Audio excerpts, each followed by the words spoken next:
லஞ்சம் பெற்ற புகாரில் காஞ்சி மாவட்டம் குன்றத்தூர் நகராட்சி ஆணையர் குமாரி உள்ளிட்ட 3 கைது செய்யப்பட்டிருக்கிறார்கள். இது தொடர்பான விவரங்களுடன் செய்தியாளர் சோமசுந்தரம் இணைந்திருக்கிறார். சோமசுந்தரம், என்ன புகார் இவர்கள் மீது கூறப்பட்டிருக்கிறது? வணக்கம் லாவண்யா.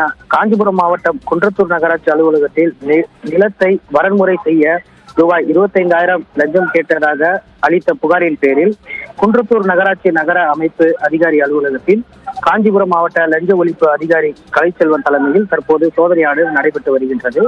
மேலும் ரசாயனம் தடவிய ரூபாய் நோட்டுகளை லஞ்சமாக கொடுத்த போது வாங்கிய அலுவலக ஊழியரிடம் தீவிர விசாரணை மேற்கொண்டு வருவதால் பரபரப்பு ஏற்பட்டுள்ளது.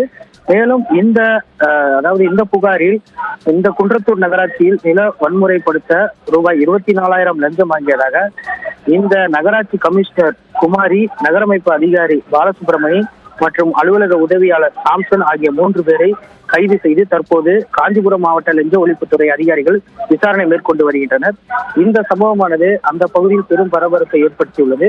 மேலும் இதில் வேறு யாருக்கேனும் தொடர்பு உள்ளதா என்பது குறித்து லஞ்ச ஒழிப்புத்துறை அதிகாரிகள் அந்த அலுவலகத்தில் உள்ள அனைத்து ஒரு பகுதிகளிலும் விசாரணை மேற்கொண்டு வருகின்றனர் என்பது குறிப்பிடத்தக்கது. விவரங்களுக்கு நன்றி சோமசுந்தரம்.